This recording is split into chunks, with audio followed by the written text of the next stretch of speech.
Now, back to PTR Radio. Spectacular group of men. You go find them, you throw your arms around them, you give them a big kiss on the mouth. This is PTR Radio. Good evening, everyone. Welcome to PTR Radio here on the fabulous interweb. It's going to be one of those evenings, folks, where you just need to sit down, listen to the show, take us all in, grab your favorite beverage. I don't know, maybe a ski, perhaps, could be. You know, we always recommend those. One of these days, Mike will get some delivered to him when the post office is more convenient. Till then, I'll just stick with coffee. Yep. Now, is it Death Wish coffee, Mike, that you're drinking? It is not, because I can't afford that. For as much coffee as I drink, I'd be better off. It'd be cheaper for me to go to Starbucks. Actually, speaking of drinks, yes, a question I need to ask before I forget, because yes. I probably will forget. Suggestions for food items that can be brought back from New York/Newark. Okay, when I go to Orlando Airport has lots of key lime stuff and coconut things. I remember when I was traveling back from Washington, the state, when I was visiting Microsoft at Redmond, the Seattle airport, I was blathering trying to remember the name Seattle. The Seattle airport had lots of interesting food in the actual terminal, such as cheese curds. You know, there's that big... So what you want to know is, Mike, do they sell pork roll at the airport? Yeah. Or is there anything else that you could think of that would be at the Newark airport? At the actual airport. Yeah. Or anything in town that you could take through an airport and... Okay, well, at the fear... okay, I'm not going to tell Mullen Blair and company to go anyplace in Newark. So my question would be, in the New York area, well, let's see. They're staying at the Pod 51, so you know where they are. Sure. I mean, you can look that up later. Okay. Let's see. I mean, I'm sure they could buy pork roll, but you could just as easily buy that on the same stuff you'd buy in the store. You can get it online and have it shipped to you, so there's no real benefit there. I would say if you could find like a local deli and get like New York bagels, that might be an option. But see, again, I don't know what the TSA rules are on bringing food. Food you're good with, as long as that soup would be a problem. Okay. But no liquids. Food, yeah. As we learned from the last show, don't disguise crack as chicken. Yes. Don't do that. Which, since they were in Newark, possibility that they could get offered a chicken that was really crack. Although, since you're traveling inside the country, that actually would make more sense then. Then you could actually do it. Yeah. So the big things that come to mind from New York, you're not going to bring a cheesecake home because that's just not feasible. Bagels would be one. Rye bread from a good Jewish deli would be one.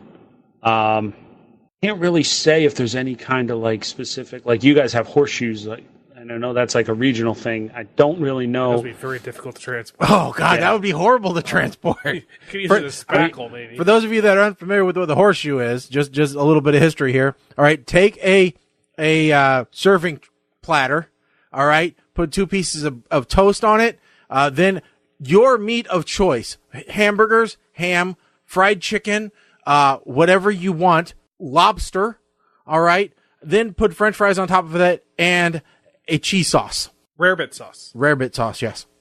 It's not really rarebit. It's close enough. Close enough.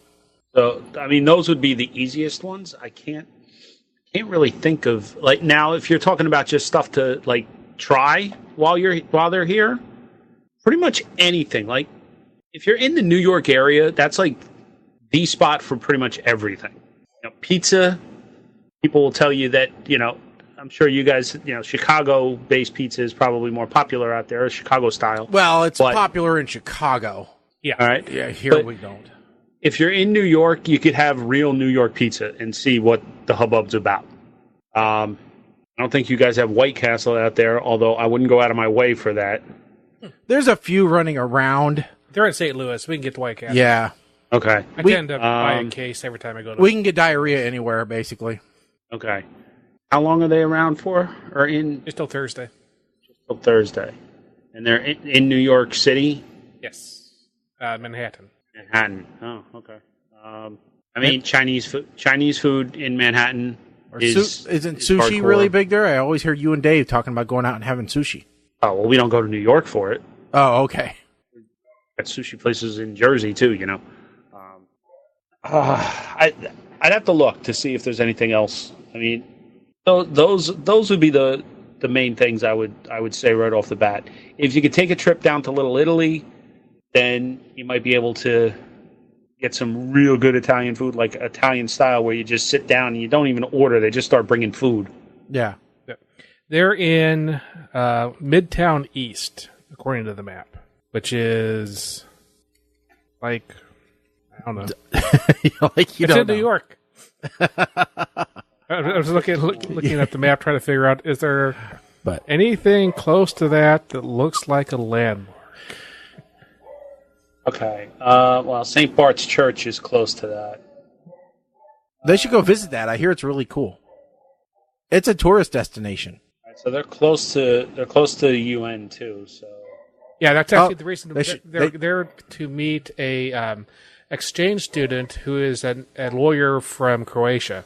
They should go to the UN while it's still here, because evidently, we're going to be pulling out, and we're going to destroy it. let's see. We're going to call it the Hall of Justice from now on. That's all. That's good, Shag. Yes. That's good. So, And I'm looking to see if there's anything that stands out as far as restaurants, but One thing they're going to be doing is they're going to make sure they're going to go out and get to the Red Rooster, because I'm all really part of the whole reason to go to New York is to visit the Red Rooster. well, now, let me ask you this: do they plan on going through any drive-throughs while they're there? They don't have a car. Okay, well, because if they were, I have audio from. Did you guys listen to this? The McDonald's drive-through clip. No, I did not. Oh, okay. Now I'm going to tell you right now. If you, we normally don't give warnings because we normally don't play coarse language, but this has a little bit of coarse language in it. So if you have children with young years, you may not want them to listen to this. But here is this guy pulled up to the speaker at a McDonald's. All right. Now normally you hear, "Hi, I'm so and so. What can I get you for?" Or how can I help you today? No, this is what this man heard. Told me before I even made it to the clock that I'm here for cleaning. I said, "Oh no, I'm not." I took my ass right back home, Chantel. No, if I'm gonna clean on my day off, I'm gonna clean at home. And it was hotter than a motherfucker in here, dude. I'm like, I'm not cleaning in this. She got me fucked up. I took my ass right back up out of here. I didn't even say nothing to nobody. I just walked out. This guy is recording the drive-through speaker. Well, I'll tell you when you come back into work. Let me get this order. That's a pretty good microphone. Yeah. Oh, now we can learn about Brittany. Man, she's a joke. Okay, Oh. so I loaned her $20. Okay, I was under misunderstanding. Yep. Is this Pause it. the person? The person you hear ordering? Or the person no, this who is the works there? person who works there. You're hearing the person Okay. who's supposed to be taking the order. Okay, got it. And now we're going to hear about Brittany. And it just goes to prove most Brittany's horrible people. All right.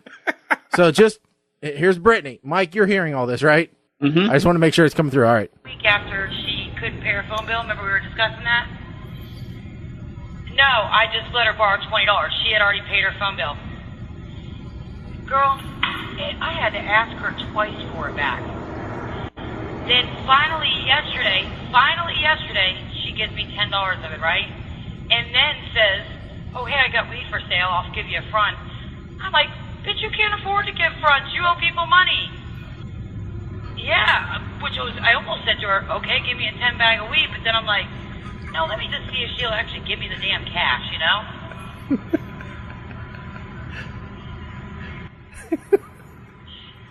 Customer's still waiting. I don't know. She had some slow-looking dude in the car with her yesterday. Yeah. He don't look like he's all there in the head. Whoa. Shit. I apologize for the wait. How can I help you? Yeah, let me get your 2 for $4, 1 sausage egg McMuffin, and 1 bacon, egg, and cheese McGriddle, please.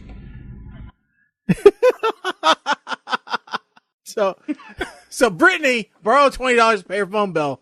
Didn't need it after all. Only paid $10, and then she tried to, loan her weed, I guess. I don't know, front her up weed when she still owed her $10. And she wasn't going to take it. I didn't say. And a bag of weed. and a dime bag. Are you to tell Brittany where? Yeah, where Brittany at? or maybe just to leave Brittany alone. Oh. And I see. I was going to say, a friend of mine's daughter has an Italian bakery in Manhattan, and I was going to say you could go check that out, but it's actually pretty far. It's down by the village, like 18 minutes by bus, so that's probably too far. Go out to Flushing and yeah. So okay, that's yeah. Yep. So that does make sense. Yep. So, we've got another poll up, Mike. Did you see that on our Facebook page? Yeah, we also need to talk about last week's poll since we forgot. Yeah, we did forget a little bit about last week's poll. Last week's poll was, what the hell was last week's poll? It wasn't the steak poll, was it? No. Yeah, it was a steak poll. Was it the steak poll? The proper way to have a steak. So let me pull that up here real quick. So the proper way to cook a steak, according to our viewers, 48% of you said medium rare.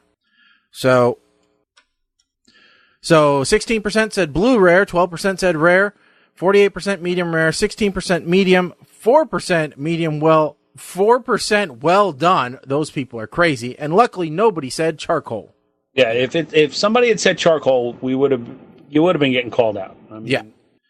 So, but we have a new poll up this week.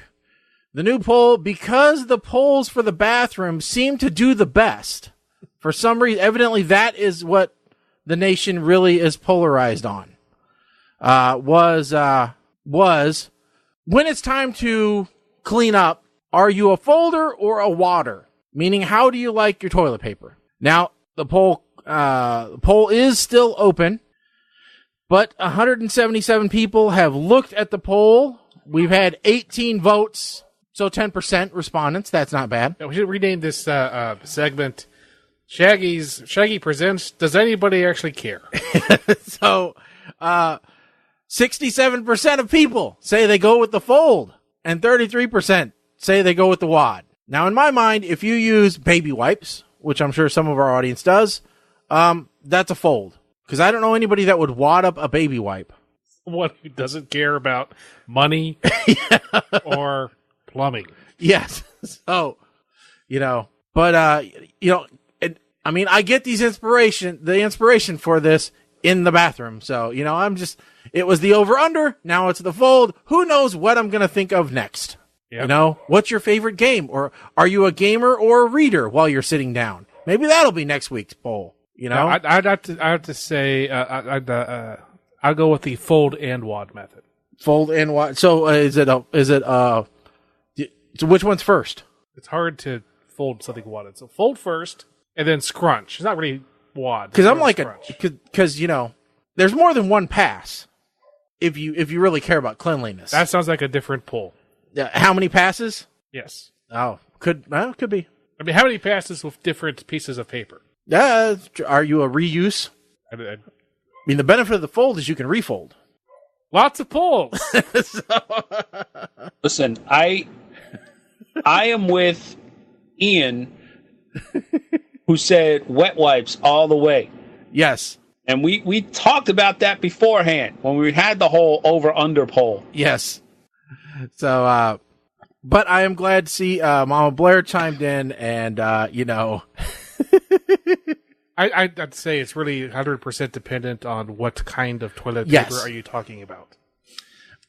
But I even at work where they use the most horrible toilet paper ever, I find it's a requirement to at least fold it regardless of what you're going to do. Yes. Because you have to take single ply and turn it into quad ply. Yes. And then you can do anything else to it. Yes. Otherwise, you're going to use a lot of soap. All right. That's the alternative. Which, by the way, did anybody look at the hair dryer that I posted today? Yeah, you got a crap air. The dryers. case against air dryers in the buildings. Well, see, normally when one puts up one of these blowers for drying your hands, yeah, traditionally there is a stainless steel plate or something behind it that runs the length. In Walmarts and Targets and Lowe's and those kind of places, they run sheets of metal behind it because metal is easy to clean. What isn't easy to clean is just a painted wall. Yeah. Well, I was going to say, because most of the bathrooms around here are like cinder block walls. Uh-huh. So they're painted and they're easy to clean. Yeah. As opposed to drywall. Yeah. So where I am at, we have full-on tile. We're not even talking cinder blocks. I mean actual ceramic tile. Yeah, no. So not even painted. Easily washed, and we have accelerators. Well, let me tell you this. Before we had paint on the walls, there was wallpaper, like fabric wallpaper behind this hair dryer, and the fuzz that was accumulating was setting off the hair dryer. No. That's how bad it was. Now, do you have paper towels? No, they took them out and put these things in. So we have the dryers and the towels still. No. The only thing more unsanitary than these hand dryers is the old school stupid run. Oh, yeah. Just an endless loop. The ones in mechanic shops. Yes. No, the ones that just an endless loop of but the at least, same fabric. Well, if it's the same fabric, but at least if it's the ones that's in mechanic shops, there's a roll at the top and then there's a roll at the bottom. So as you unroll, it actually rolls up on the bottom. Never saw that before. Yeah, and they actually send them off to be cleaned.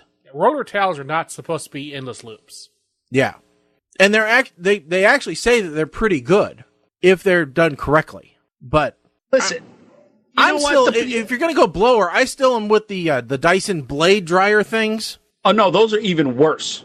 Well, there are articles out there that people did studies, and the Dyson Airblade is actually the worst bacterial incubator of all the hot air hand dryers. Depends which era of those you have. Yes. Well, because the only place we have them in town here is Sam's Club that I know of. We also have them at the theaters. Oh, okay. Because let me just be clear, okay?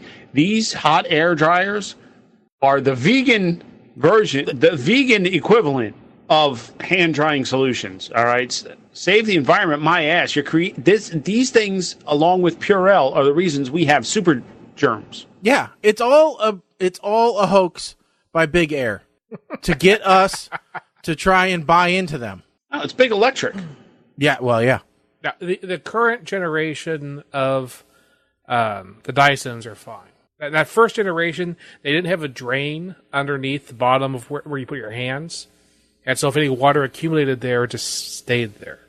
They added a drain. And then the absolute newest ones don't even have that thing where you stick your hands inside it anymore. Okay, so they must have first gen then at Sam's Club, because that's what they got is the ones that you wiki it. I think those at Sam's Club are Gen 3. I don't know. Wiki it, really. Yeah, like the DJs do. Oh, all right. Well, continuing on the food, Mike, evidently Costco has got a burr up your saddle. Or no, never mind. We talked about that last time. Sorry, I'm on the wrong thread. We did. You're in the wrong week. I'm in the wrong week, and we talked about that already. But what we didn't talk about. Well, that story was about the Polish sausage. So while we're talking about sausages, they're doing Dancing with the Stars Junior. Yeah. The kids Dancing with the Stars, and the official cast, like they've announced the child pros. They haven't announced the quote unquote celebrities yet, but Honey Boo Boo is going to be one. There, that's how I tie it to the sausage. Because if you see a recent picture of her, she ain't passing up a damn sausage No. or chicken nuggets. She's looking more and more like her mom every day. Well, except for her mom lost weight. She's looking more and more like Sugar Bear every day. And the article says she could make $130,000 if she makes it to the finals. Okay, but let's be real here. Okay, Yeah, that ain't gonna happen. let's just be real. Because I've seen her move. I've seen her try and take instruction. It don't work. Yeah. Well, Now, she has matured, and this is in no way. I am not doubting her ability to perform based on her appearance and or size. So get off me. Mm-hmm. What I'm saying is, she does not have that discipline to compete on a show like this. Yeah. Especially since there's a rumor that one of the younger Ziegler daughter, who was on Dance Moms as one of the competition team, is going to be a contestant. Yeah, if you get anyone from any of the dance, the whatever dance shows, then they're going to take it away. But yeah, the way Dancing with Stars Juniors as well as Dancing with the Stars works is there's a base pay to sign on for the show, and then there's basically a bonus for every episode that you survive. Yeah. So that's how they work it out. Which is why Jerry Springer was making more money, but he was going, "Please God, kill me." The longer that his fans kept him in. All right. He was 147 years old when he got eliminated. I mean, yeah. He was like Meatloaf after performances there, where he had oxygen. Oh, I can't imagine what she's going to be like, or what any. I mean, I wouldn't do well in a dance contest. No, neither would I. I'd be last. So no, no. I'd have to rely on my cherub-like demeanor and sparkling personality to win viewer votes in order to advance. Yes, which means I ain't getting out of the first round. I just have to lie and say I was going to donate all my money to charity, and therefore get the sympathy vote. I got to ask a question, because I know you know NASCAR. And yes. I was going by, and I was seeing that there's some NASCAR thing where Brian Francis is taking an indefinite leave of absence for an arrest. But here's my question. I've seen this picture of him. I've never seen him before. I look at him going, is he related to the royal family of Britain somehow? Because he looks just like them. He's very white. He is not. Just the chin, and anyway. No, the France family is born and bred in South Carolina, not inbred, or North Carolina, but they are Carolina through and through. Oh, but yes, drunk driving. Yes, that would be a bad. You'd be better off getting arrested for beating your wife than drunk driving for NASCAR. Well, and he's the president. Drunk driving. I mean, that's the. Well, no, it started with driving the booze. Yeah. And it's funny too because he's the president of NASCAR, the association. So he's not an actual driver. But the funny thing is, there have been drivers that have gotten pulled over for DUI, and a NASCAR driver's license is different and not dependent on an actual driver's license. So you could have to have somebody to drive you to the track because you lost your driver's license, but then you could go and do 500 laps. Well, yep. I mean, there are junior levels where you're too young to have a on-the-road driver's license, but you do have a license for driving a race car. Yeah. So, I mean, if anything, the one thing we know is don't give a driver a rental car. We've learned that from the movies. Yes, yeah, and actual NASCAR drivers have said that. Like, they've joked during rain delays that they should just, because NASCAR doesn't run in the rain, unlike IndyCar and what have you. So they've joked that in a big rain delay, we should just get rental cars and race those with insurance and have them sponsored by the rental car companies. Hertz and Hertz, Avis, Enterprise. Yeah. Now, for people who have ever thought about actually doing that, just public service announcement, you can't actually demolish a rental car on purpose and just cover it under the insurance. It doesn't work that way. Correct.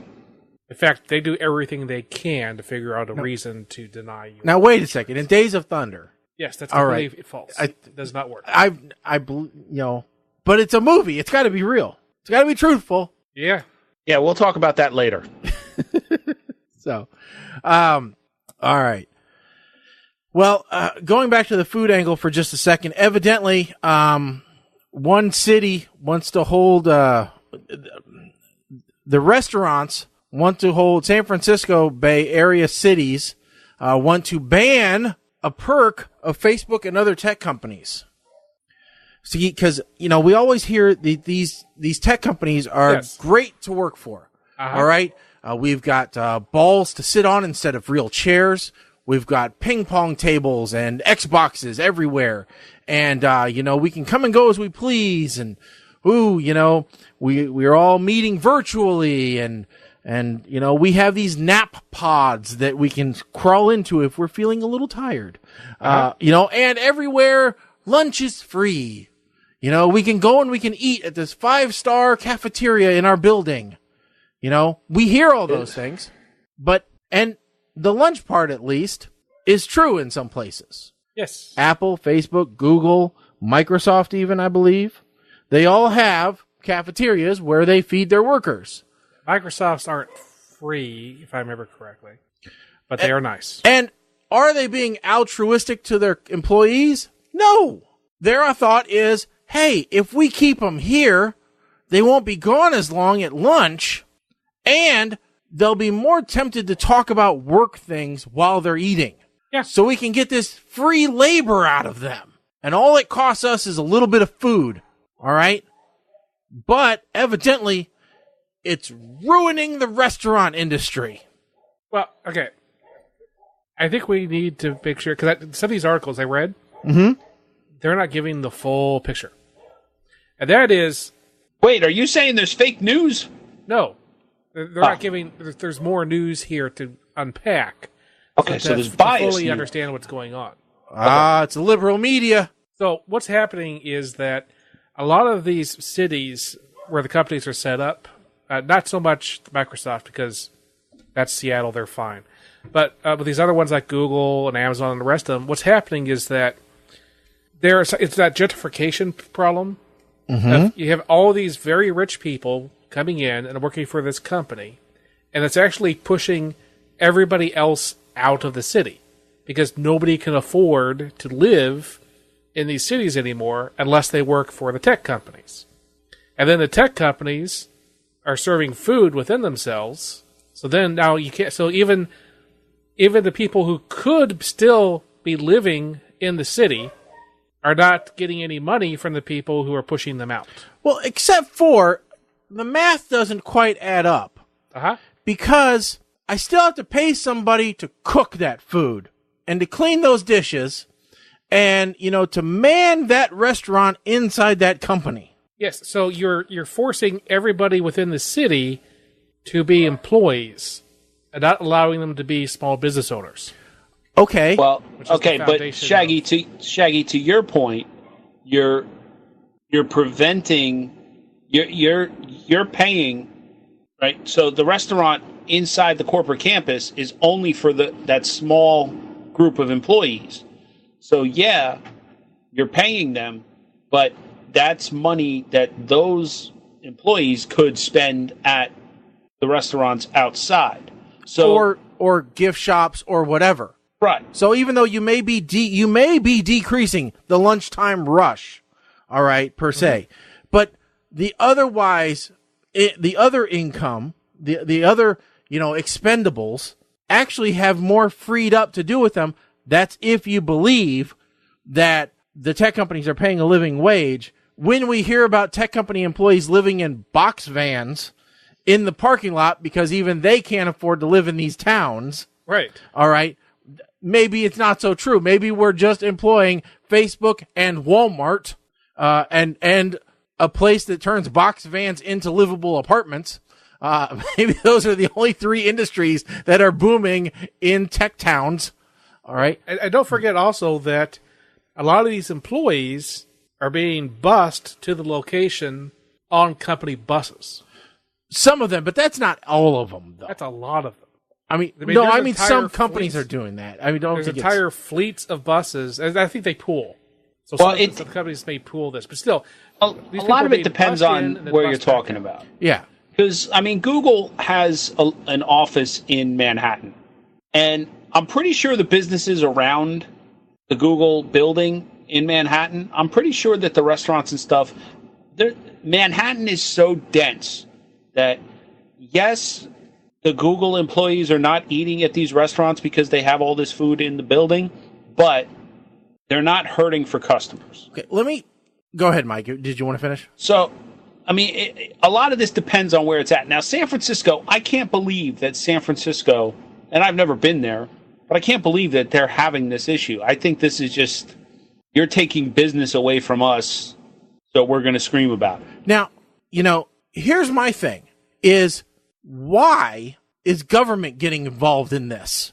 All right? Shouldn't the market bear this out somehow? Well, Because why, if the business is willing to provide it as a perk, okay, to their employees, why is government then coming in and saying, no, you can't do that? Because we're pandering we're propping up these businesses by regulating what you can and can't do within your own business. Well, part of it's because they help prop up the tech companies in the first place. yeah, but to Shaggy's point, government should not be, well, there should be some Regulation pertaining to their business. Right, but to say you can't provide, well, I'm saying, even as far as perks, I mean, So the government has no right to tell a business how to operate or how to treat their employees.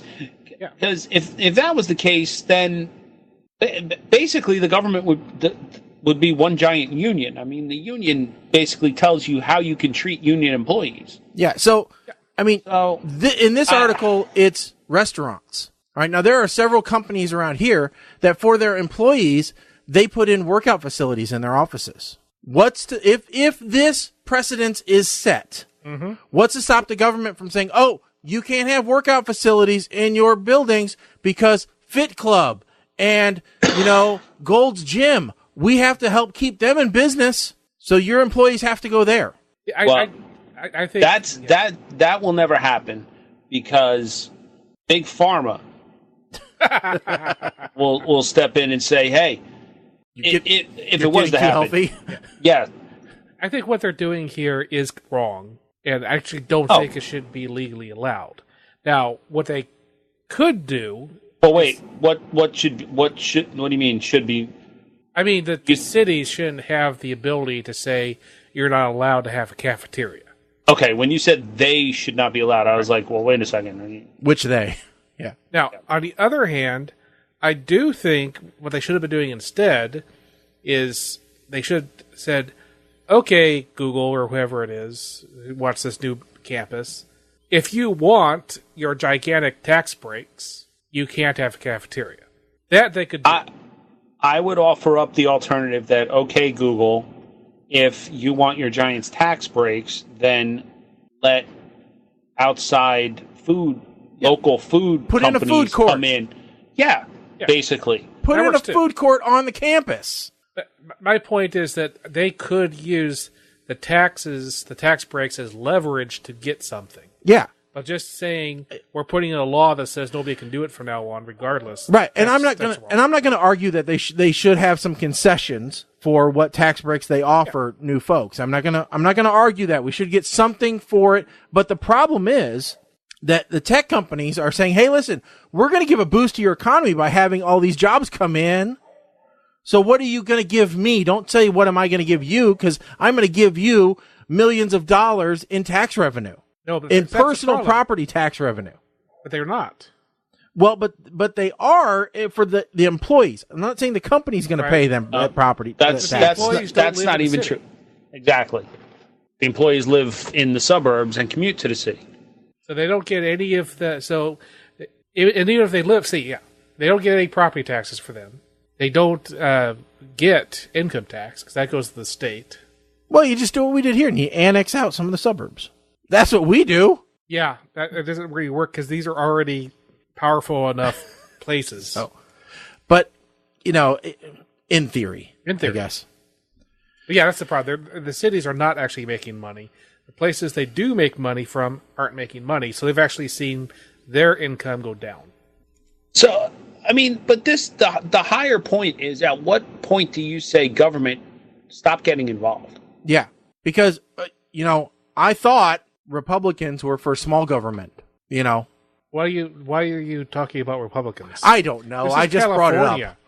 Well, I just thought. Well, just in general, it seems like the government is getting involved. The federal government seems to be getting involved with regulations and stuff. They really should. And it's been that way for a while. I won't say it's Republican or Democrat. It's been that way for a while. Both parties seem to want an awful lot out of us. But what have you done for me lately, government? The only way the government should be getting involved with businesses and how businesses operate is if the businesses are acting in a way that's detrimental to the public in general. Yeah. So think like Wells Fargo, when they were opening up these fraudulent accounts just to boost their numbers so they could get better benefits or whatever. Government stepped in. Yeah. So if I'm opening a business called Crack R Us, all right, or Hose for Less. The hosts of PTR do not condone prostitution or the use or nor sale of crack. Then, yes, government get involved and tell me I can't do that. Unless I'm repairing cracks in sidewalks and driveways. I will say that I think government, especially city government, has an interest in trying to make sure that the city has... Okay, like Detroit, okay? They should get something. They want to make sure that they don't end up as a future Detroit. Well, I understand Google has come in, and everybody works for Google, and everybody eats at Google, so nobody is there inside this city except Google. Yeah, and then Google decides, we're going to close that office and move to Maine. I agree that you need some of that, but I also think that to some degree you have to let the business operate as it operates, and let them have some autonomy. But to your previous point, I believe that the city / state should watch out for what are we getting for what we're giving up. And that's the root problem is they're only looking at what they're giving, what they're getting, what they think they're getting, and they're not looking at what they're giving up. And that's what, where they get caught up in it. Or they look at it and they go, oh, look at this actuarial mumbo jumbo. They're going to say we're getting all this money, and it never really happens because they're looking at best case scenario. They're not looking at worst case or worser case scenario. Yeah. They're looking at only the numbers because, as we all know, I can tell you statistics that lean whatever way you want them to lean. All right. Stats are great because I can manipulate them to whatever direction I want. Yes. As long as I have enough of them. All right. So, but we're all in agreement. We're in agreement that there's no way any government should be telling a company you can't have a cafeteria. Unless their cafeteria is nasty. Yeah. And it's being shut down for health code violations. Nastiness. Yep. All right. Moving along. Speaking of a place where I just don't get it. All right. So there's Mike, you're in a happy relationship, right? With your wife? Everything good? I know it's kind of a loaded question. Yeah, everything's good. I mean, everything's good with me. Now, Colin, your mom and dad are on a whirlwind vacation. Which is technically their anniversary. They're doing great. But imagine for a second if you weren't, all right? If you were miserable, all right? After, so many years picking up dirty laundry, cooking your meals, listening to you bitch, whatever. Your wife said, I'm leaving you and you can't stop me. All right. I'm hitting the door. I want a divorce. What would you do? Well, a man in London said, no, you're not. After 40 years of marriage, I ain't letting you go. And this one, I don't understand. And, evidently the court said, we're going with the man. What he said goes. You got to stick around, lady. Here's the part that I really don't understand about this.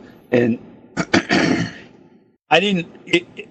If she's trying to divorce for foolish reasons, like, well, I won't even say foolish. Let's put it this way. Let's just say she cheated. He was willing to forgive. She filed for divorce, thinking she'd get half his stuff. If I was a judge, I'd look at it and say, no, he was the one that was wronged. You did the wrong. He's willing to forgive and doesn't want this divorce, so I am not going to grant this divorce. That would be my position. Admittedly, I don't know that that's the case here. Right. So what we're talking about is the UK Supreme Court ruled Wednesday that a woman must remain married to her husband of 40 years after he opposed her request for a divorce, saying its hands were tied by the country's divorce laws. Yep. The justices upheld a lower court ruling that Teenie Owens, 68, failed to prove unreasonable behavior by her husband, 80-year-old Hugh Owens, who she claimed was moody, argumentative, and disparaging. English law requires a spouse to prove unreasonable behavior, adultery, desertion, or a separation of 5 years unless both parties agree to a divorce. So they have to be living separate for 5 years. Now, what's interesting is that last part, there's a little bit of familiarity for me with, because my wife's nephew, him and his wife had to be separated for a year before a judge in North Carolina would grant their divorce. So we do have some mandatory separation times, and it varies state to state, if that exists. But, we're familiar with those. But pretty much in the States, if you say irreconcilable differences, the judge goes, do you want to be with her? No. Do you want to be with him? No. All right, you're gone. Or if either of them say no, which usually one of them goes, hell no. Then divorce decreed, better luck next time, see you here in 6 more months. Now, all right? The thing is, that's actually relatively recent in the United States. Well, what? You mean like within the last 20, 30 years? Started in 1969. Yeah. In New York, you gained that ability August 15th, 2010. So it's only been within the last 8 years, countrywide. So, yeah. By 1977, it was 9 states. By 1983, it was every state but South Dakota and New York. South Dakota was 1985, and like I said, August 15th, 2010 was New York. So those New Yorkers, well, they hang in there, even if one of them doesn't want to. It's called a no-fault divorce. Right.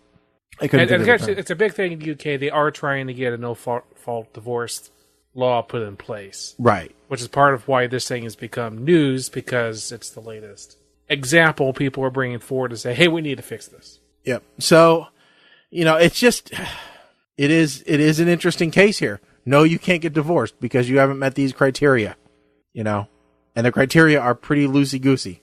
Now, segue into a different topic, sort of. Mm-hmm. I'm sending you a link right now. If you were married to this guy, and this guy said he didn't want the divorce, I would be tempted to say, I don't care what you want. I just want to show people the before and after. Well, and this is not a close before, okay? Yeah. So if you scroll down a little bit, there's another picture of how you probably know him. Oh no, Mighty Ducks! It was Goldberg, the goalie from the Mighty Ducks. Yeah, so I'll just say, we at PTR Radio do not recommend this as a diet regime. No. Even though it looks pretty effective. Sean Weiss arrested after behaving erratically while high on drugs. Boy, that is a change. That is a big change. He cites a state law permitting just such a release without charges in cases of people where intoxicated and where no further proceedings are desirable. This was Weiss's first contract with Oroville police. Nicodemus says, but it was not his first drug arrest. He was charged with misdemeanor meth possession in California in 2017 and sentenced to 90 days in jail. Weiss is perhaps best known for his childhood acting role as the goalie Greg Goldberg in the Mighty Ducks film in the early 90s. He last appeared on screen in 2016's short Netflix and Chill, according to IMDb, and his widest scene release before that was 2008's Drillbit Taylor, starring Owen Wilson. We watched that movie! Yeah, we did. I don't remember him being in it, though. Scroll back up to the pictures. Yep. To the top one? Yes. Hey, stick that back up. All right. Did either of you see his age? Yeah. No. Yeah. Shaggy, No. how old do you think he is? Today, Yep. with this mugshot here, Yep. I don't know. He looks 80, but he's probably, I would say 50. 50. He's 39. Holy crap. Oh, that's a hard 39. Folks, He's younger than us. Yes, he is younger than Oh, he's going to wind up. I mean, if this is not a case for a season finale of Intervention, that should just be a Faces of Meth poster. He is actually just over 8 months younger than I am. Oh, Because he turned that's- 40 in August. sadly, the first thing that comes to mind is just like, winning, yeah. Man, banging 7-pound rocks. boy, that is a tough 39 right there, my friends. Really tough 39. Oh, man. Let's see here. Now, Mike, you posted a note about the end of something that we all hoped for all during the school year would happen, and that now it is going to be no longer within one South Carolina school district. You know, we all sat, there were mornings where we were just watching the TV going, come on, name our Yes. school, put it up on the screen. Yeah, and It's gonna happen. God forbid you got distracted and had to wait for it to come back around. Yeah. This was before they had the phone list or the calling tree or whatever the hell it was. And Yeah, we didn't have text messages back there. We didn't have no internet. We had to listen. We had to watch the news in the morning. so, in a school district in South Carolina has decided. Now, irony: South Carolina, basically the entire state shuts down if they get an inch of snow. But the district is going to eliminate snow days by doing e-learning. So basically, the kids will get assignments sent to them online, and they will have to do their work at home that day. Okay, good. Which is going to be kind of interesting considering none of them have school books anymore. The books all stay in the classrooms now. That depends on the district. I know, Well- but quite a few of them have gone to that. Well, So districts around here, a lot of the students get Chromebooks now. yeah. Now, this specifically says that assignments don't require internet service, and any students without power or a technology issue will have 5 days to complete the assignments. So if you can't do it or choose not to, when you go back the next day, you'll get the assignment, and you have 4 more days that you could do it as homework. Mm-hmm. So some folks had pointed out around here, because this was posted locally, and people are saying it won't work around here with the Chromebooks because they're all cloud-based. Right. So if you don't have internet, well, first of all, if the power's out, then they're not going to be doing assignments, and I'm sure, there's an exception there. Mm-hmm. But I can see this turning into a privilege thing very quickly. Well, Notice I leave the color off the start. Yeah. Because if you have poor folks that don't have access, they're going to say that they're being discriminated against because now they have to do extra work when they go back as opposed to having that extra time. But I like the idea. yeah. I my guess is that this work that they're supposed to do is probably going to be relatively minimal. Yeah, simple. Like color within the lines. Because the whole point of this is to get around the legal requirement that the schools have to be open for a set number of days. In not- order to receive funding. So if the whole point of this is to get around that requirement, then it's probably going to be, color in lines, yes. Or it's going to be read what we were going to go, read this chapter or read this paper, which is what we were going to cover in class today, and we'll talk about it when we get back. Yeah. Yes. So the reality is if you don't read it, you'll catch up when everybody's discussing it. Yeah, you'll BS your way through that you read it. Right. You know, yeah. And the good thing is because the whole snow day thing makes summer vacation planning really difficult. If you're trying to get that little piece there at the end of the school year to grab a vacation that's somewhere popular before it really gets hammered, but you're like, oh, I can't put the money down because we may have a snow day that's going to fill up that day. Having a sister who works for a school district and having hit this problem of, oh, here's a really good place we can have a vacation, but we're unsure if we're actually going to be available that day or not. I can see where it sets a hard in and out for school. Yes. Where it sets hard dates. Okay, but in reality, all right, let me just ask this question. In reality, all right, what's the average number of snow days that a district has? What? Oh, I couldn't even tell you that. I couldn't even tell you because the last couple of years it's been ridiculous. Well, let me ask this question, Mike. Do they do more snow days or less snow days than when you were a kid? I think they do more. And the reason being, there's a lot more busing of students now. Yeah. And the reality is the snow day is not based on the amount of snow, it's the condition of the road. So if it's dangerous for the buses to be on the road, they will cancel school or do a delayed opening. Okay, so this is March 2018. The State Department of Education for New Jersey, by the way, public education has to be in school at least 180 days per year. Some districts have lost as many as 7 days because of snow. All right, so that's on the high side, 7 days. Do you think 7 days worth of elementary school or even high school, middle or high school, is going to make the difference between little Jimmy or little Sally being a rocket scientist or a stripper? All right, is that going to matter? Is that going to matter that much? That, hey, you're the CEO of a company or you're the goalie from, the Mighty Ducks. I don't know that a week of school is going to make that big of a difference. Yeah. Now, the reason I asked that question, my question I asked Mike, is that when I was in school, that was about the same time as Shag was in school. Yep. They almost never closed school. Oh my God! We wish they would have closed school in Springfield because, the problem with having a town that actually knows what snow is. Yes, they would clear it today, and so I remember going down and listening to the school secretary, who was checking the weather to find out if the temperature that day was going to be below zero. If the temperature was below zero, that meant that we were not doing recess outside.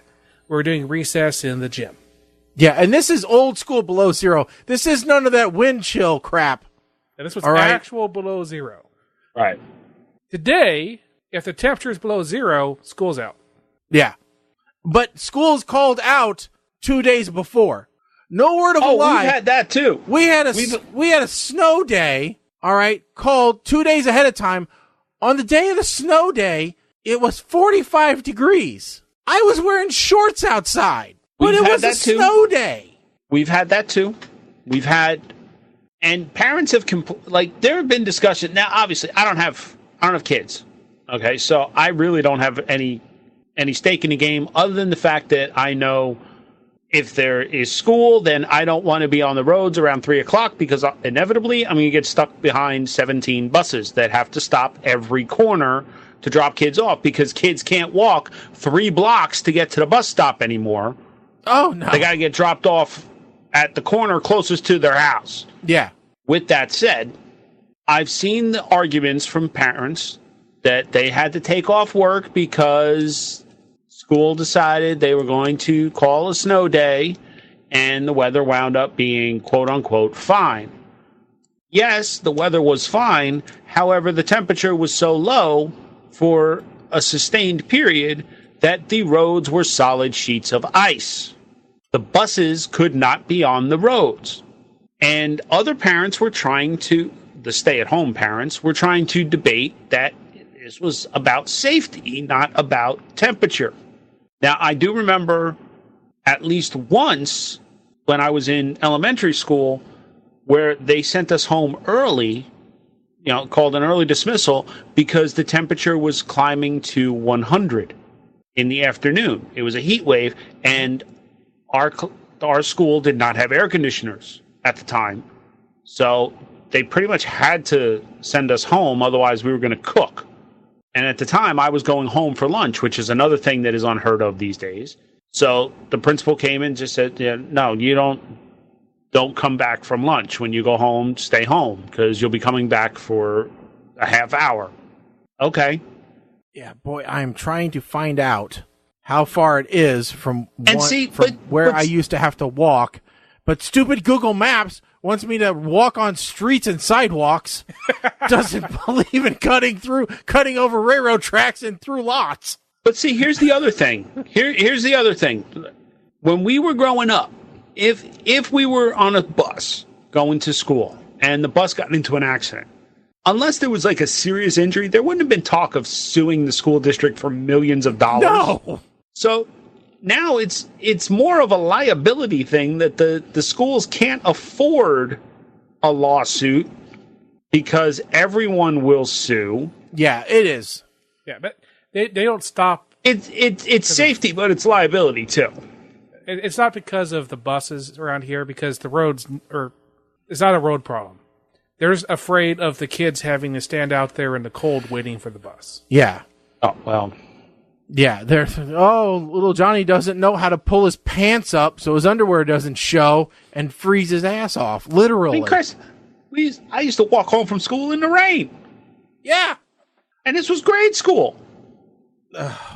And middle school. Middle school, I made friends with a kid that I couldn't stand who lived on the street of the middle school just so I could ride my bike and leave my bike on the side of his house instead of walking. Yeah, it's just kind of nuts. Mm-hmm. I'm still trying to figure out how far I have actually walked to get to the bus stop because, damn it, Google Maps just sucks. It's like, I know I didn't walk, 2 miles, but I know it was close. Yeah, I didn't ride a bus until middle school. All right, straight line distance. It was a quarter mile, according to this, from my house to the bus stop. High school was when that was my high school. I started riding the bus. I was less than a quarter mile from the school. Yeah, but I'm with Shaggy. When I would walk to elementary school. Okay, let me see if I can kind of explain this.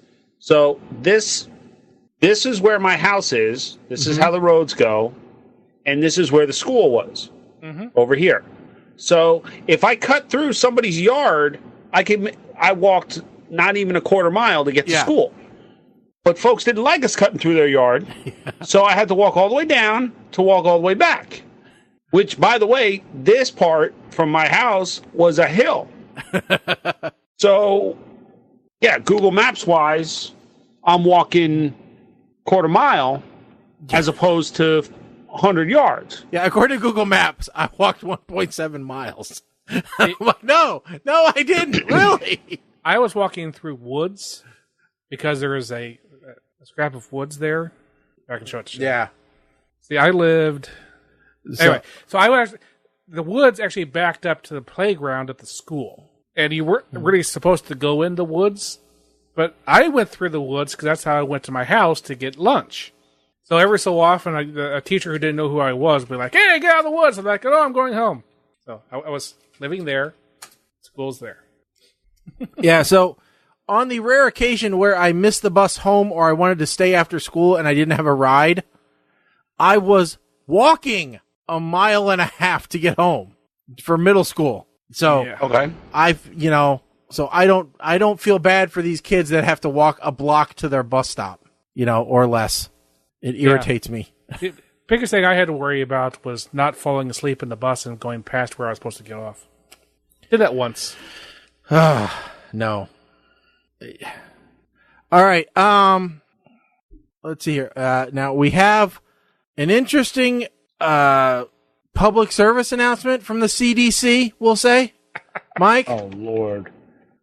This one. You know, we didn't think, there are some things we think the CDC shouldn't need to tell us. All right? Now, the CDC should have to tell us, hey, watch out for this salad or that salad because it's been contaminated by Mexicans. You know, hey, watch out for this, you know, tainted medicine. Or, hey, have you had a heart transplant lately? Turns out it was a bear's. You know, I don't know, something along those lines. The flu is running rampant this year, so make sure you get your flu shot. Yeah. Or everyone is infected, so no matter what happens, you're going to turn into a zombie. Yeah. You know, wash your hands after you go to the bathroom. Right. Don't reuse condoms. I thought there are certain things in life which are single use. All right? Yeah. Q-tips. Plastic straws. Plastic straws. Toilet paper. Condoms. All single use items. All right? I know sometimes money's tight. All right? Shouldn't be this tight. If money is this tight, maybe you shouldn't be having nookie. Now, I know there are such thing as reusable condoms. Like they tend to be made out of... Wait a second. How do you know this? Oh, I'm going on Amazon right now. Let me see. What research have you done towards this? Because I don't know this. I remember back in sex ed, they were talking about there's not, in addition to latex condoms, there was ones made out of like lambskin. And those weren't reusable either. I just assumed they were. No. Did you think that they just like? Well, we're gonna shear her, then we're gonna turn her into a sock. My God, they sell them on Amazon. Okay, I am no. Well, wait, hold on. That's not a real. If you're looking at the plastic sleevey type thing that I'm looking at, that is definitely not meant for that. That's meant for extension. That's meant for enhancement, not for contraception. Because, no, I don't know what you're looking at. If you're looking at something by a company called ProTouch, I don't think that's what they meant it for. I never really looked into it. I assumed that the lamb ones were reusable. I thought that was the whole point of them. But if it's something called a sleeve, that is not meant for contraception. Hey, regardless, it's not a good idea. No. Now, the best part about this is that it's going to show up in your browser history. It's going to be your Amazon suggested products tomorrow. So something has been going on between... Hey, Mr. 8-Man, we thought you might be interested in these since you looked at this. Something's been going on with Facebook where... I'll be looking up something, or Kim will be looking up something, and because we both moderate the business Facebook pages, sometimes when she's looking up something, it shows up as a suggested item on the side on Facebook. So now it's just a matter of time before it shows up in Kim's newsfeed, and she's going to be like, "What were you looking at?" I would just look at weird stuff. If I was you, in that case, I would just go to Amazon and go, rope, blindfold, duct tape. No, because she was looking at, she was looking for a new desk for down here, and all of a sudden desks start showing up. We talked about cars, and I was looking up certain cars, so they started showing up on her Facebook feed, or in Marketplace. She started showing up, or I would look up used cars, and she would start seeing them pop up as suggestions in Marketplace. Because Facebook was getting confused about who was actually looking for these things. So I just stuck a link out there with a solution to the problem. You can remove your item browsing history individually. Why though? Yeah, I think you should just keep it up. I think it'd be great. I seriously, think right now you should just look for nipple clamps. I want to see what her reaction is. I want to see if something weird pops up. Yeah. Because I'll get that message out of nowhere. Were you looking at? No. No. Why were you looking for them? But see, this is great though, because when you're looking for like Christmas gifts, and you figure out what to buy, or you buy it, then you can go back into your history and remove it from the search history. Yes, that's true. But no, the CDC says, please, for the love of God, do not wash and reuse condoms. Be sure to check the expiration date, keep them in a cool, dry place, make sure there's no tears or defects. Use water-based lubricants, not or silicone-based lubricants. Don't store them in your wallet like all the old movies used to tell you to do. That's a horrible place for them. All that kind of stuff. Only use one at a time. You really shouldn't have to be told these things. And most importantly, like we said, don't reuse them. It's a horrible idea. But good enough that there actually is. When Mike sent this in, I actually said, wait, I have a video for this. Which you wouldn't think I'd have a video for don't reuse condoms. But as it turns out, there is one. And it's an old one, too. Here we go. A man someone down the pub told you about. You say the code word, give him the special hand signal, 3 rubs, and the deal is done. You're buying a used condom. After all, it was cheaper, and the man did say he'd washed it. But how do you know? Just think of where it's been. Even if you know the man, never buy a used condom. Okay, that's a completely different level. So don't wash and reuse your own condoms. So definitely don't buy one. Why did you buy wow. them? I mean, if you live in somewhere like New York, I always hear you can just go find them out in the...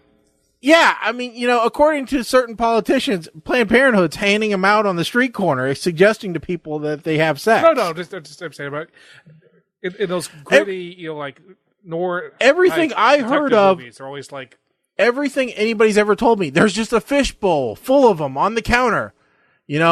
Just about every place you go, you just stick your hand in, grab a whole bunch, and walk out. That's all I've ever been told is that they're everywhere. They give them out in the high schools, and if you want to give them out at an event with your logo on them, I'm pretty sure BTG Promotions can hook you up. Yeah, logo on the wrapper, by the way. Yeah. Well, I would hope that you're not. I don't know. Maybe you do have a way to put them. Could you put a logo on this? On the side. Well, you might be able to, but the problem is, you get guys. Some would stretch it out. Some would, Some of you guys, you might not get the full message. Yeah. I mean, you want to make sure your message gets out there, and then in there, and then out there, and then in there, and then out there again. But yeah, don't use don't reuse condoms.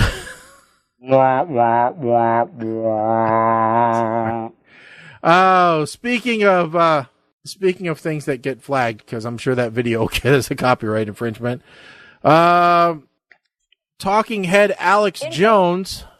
We've talked about Alex Jones multiple times on the show before. He is the one who he is the false flag king. Everything that happens is a false flag. 9/11 was an inside job. Mm-hmm. Sandy Hook didn't happen. All those things. Juice boxes make kids gay was another one of his famous ones. Oh yeah, no, the lining on juice boxes makes children gay. That was a famous one. And Hillary Clinton is a lizard person. That was another one of his famous ones. So the Illuminati and the lizard people are ruining America, and they're destroying us from the inside out. So I think your question was, is this a freedom of speech issue or just... Yeah, so let me give you a little bit of history here. So major tech companies have begun to ban the right-wing conspiracy theorist Alex Jones from their services, reflecting a more aggressive enforcement of policies against hate speech following protests on social media. Facebook has taken down 4 pages belonging to Jones, including 2 featuring his InfoWars show for violating its hate speech and bullying policies.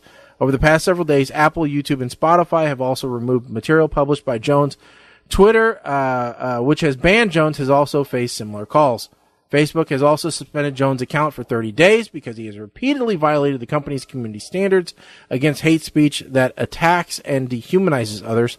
It said in a statement Monday, Facebook did not immediately respond Monday, asking what would happen after the 30 days are up and why it hadn't taken action earlier. The 30-day suspension of Jones himself appears to have gone into effect in late July.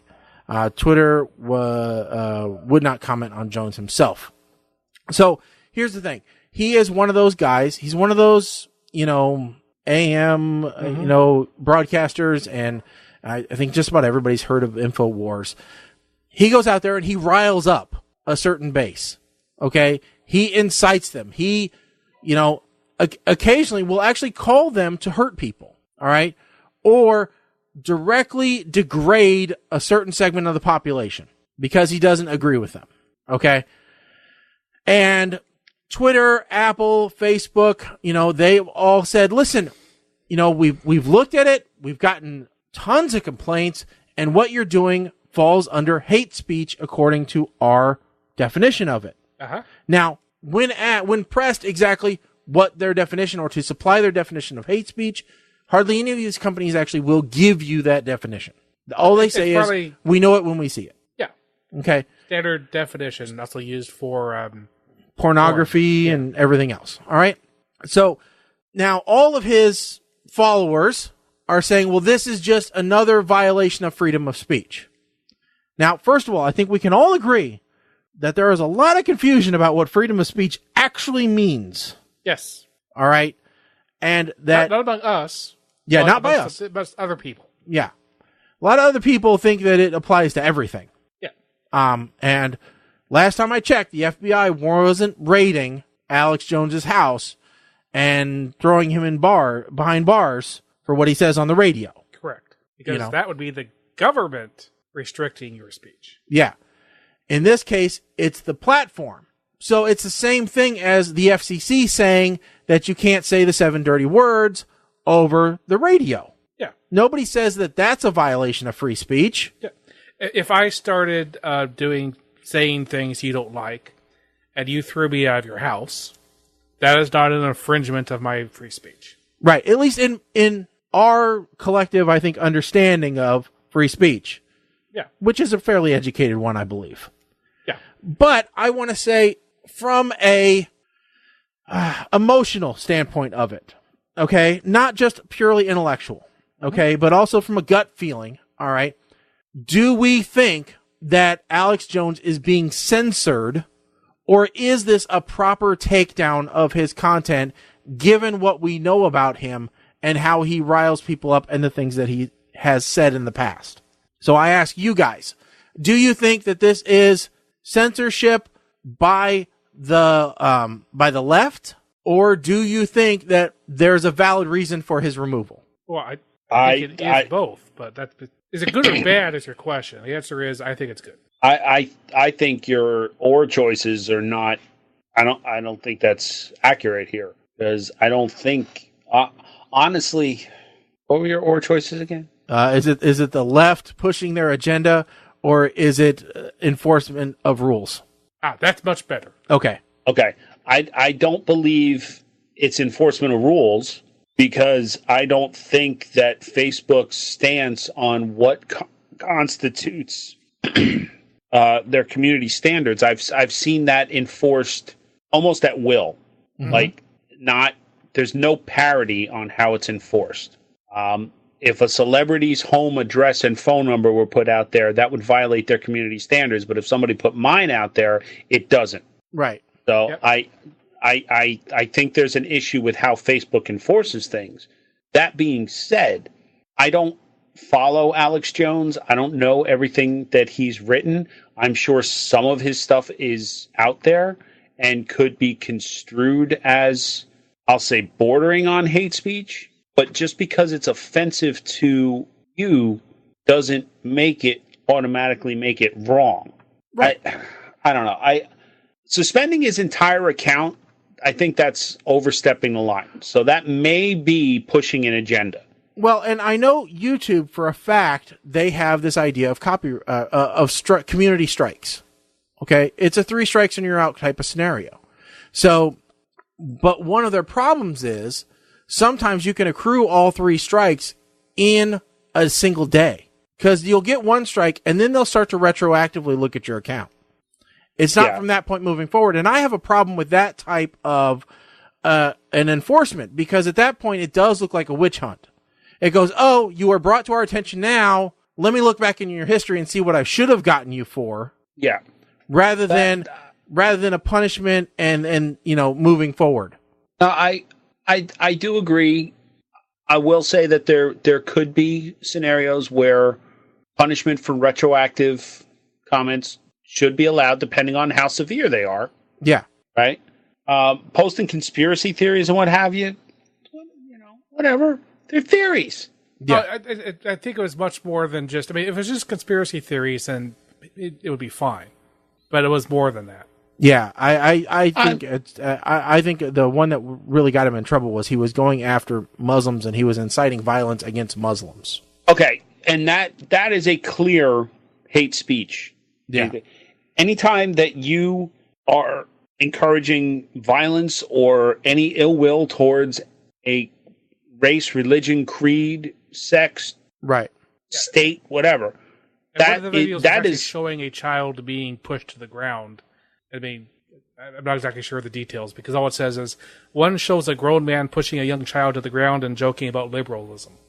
I'm not exactly sure what that video has. I am willing to bet I know what this is, what video they're referring to, because there was a video circulating, I'm going to say within the last couple of months, where a grown man was trying to calmly discipline, for lack of a better term, a brat. And the kid was getting up in his face, screaming at him, finally got to the point where the kid actually started punching the guy. And this is an older man, like our age. Mm-hmm.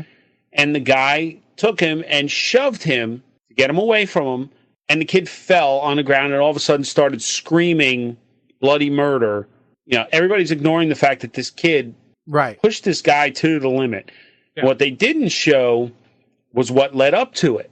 Right. And we all hate that. Yes. It was just like, that video of the girl on the beach with the cops, that was underage drinking. We said, okay, there was more leading up to this that you don't see, so. Yeah. And like I said, I have not seen his videos. I'm not exactly sure what Alex Jones did to the video, but. Yeah. So, I mean, I've not ever seen a single Alex Jones video, so it's hard to really have a... Neither have I. And the one about the grown man pushing the kid down, that just sticks out because I remember seeing this video and seeing a bunch of discussion around it. Yeah. And like I said, it's, I know at least some of the media platforms do give you opportunities, but I know that there's a flaw in there too, And I know that it is not easy for the social media outlets either. I mean, they have a huge job ahead of themselves. YouTube has to look through so much content, constantly. There is no way that they can physically review by hand all the content that's submitted to them. Okay, there's just not. That's why they have the algorithms in place to look for copyright infringement and all that kind of stuff.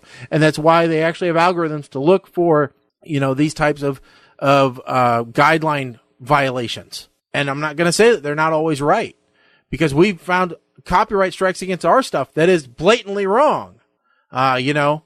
So and again, even with that, copyright strikes that we got hit, but other videos by folks with a lot more followers than us have done the same thing and have gotten nothing. Their videos are allowed to stay. We had to go and edit our stuff. Yeah. So that's what I'm saying. If you're going to enforce the rules, you got to be clear about the rules. Yeah. And be very transparent about how you're enforcing them, and you have to be consistent. Yes. I think it's a problem of, there is a bit of slippery slopeness to this that these companies are hitting now, because people are now starting to push. They're like, oh, well, if you're going to block them, then we're going to find this other thing that everyone's actually okay with and push that.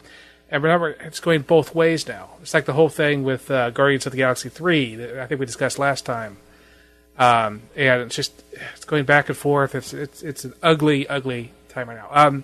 Yeah. We've just hit 7:30, which means it's really time to start the movie. It's getting close for the movie reviews, yeah. But we had something else that we wanted to talk about. Which one? The one in the driveway or the one? Yes. Okay. So real quickly, we won't take up a whole lot of time, but I don't think our reviews are going to be real long either for this week's movies. Sure. So we do have a little bit of time here. So for the last few weeks, ever since I had to replace the transmission for the second time in my Santa Fe, I had been looking at getting a new vehicle. And I honestly had thought I was looking for a vehicle for my wife. Because typically I like to avoid arguments. I think we can all agree that that's a good idea. And so I thought, well, if I give her the new vehicle, that's an argument I don't have to deal with. But she actually told me, she said, I actually really like my Santa Fe, and so I'd like to keep it. You have the new car. Because what we were looking at was not another SUV. Mm-hmm. We've been a 2 SUV family for a long time. And so we thought, well, you know what, we're going to be doing more traveling. So why don't we get a car, get a little bit better gas mileage, and, you know, something that's comfortable for the 2 of us. And if 2 people can fit in the back, great. But no worries about car seats or anything, you know? So I went out looking. I didn't want to go with another Hyundai just simply because I was kind of burned out on the reliability aspect of it after mine. Even though I did treat my truck very, harshly. As I was telling the salesman when I was getting my new one, I'm like, well, I'm probably one of the few people that have the all-wheel drive model, and I actually had it in fields and, took it through ditches and stuff. And he goes, you what? I'm like, yeah, this isn't just a soccer mom thing. This actually went into fields, and I used the all-wheel drive. Cause in my mind, all-wheel drive meant 4-wheel drive. So, why not? So I'm like, yeah. So I treated it rough, but, and so I started looking. I was looking in St. Louis, was about an hour and a half away. And then I told Colin I was looking, and Colin goes, oh, here's some helpful hints for car buying. Cause Colin had just purchased actually a different model, but the same, a different class, but the same model that I was looking at. Yeah. Previous year. Now I had a question about this, which is, so this is the first new car you bought. This is at 41, I finally bought my first new car. I have always bought used. Now, I have always bought, or leased, new. Yeah. I only leased the once, but that was a really good deal. So my question is, now that you have actually bought new and used, how different is it buying new than used?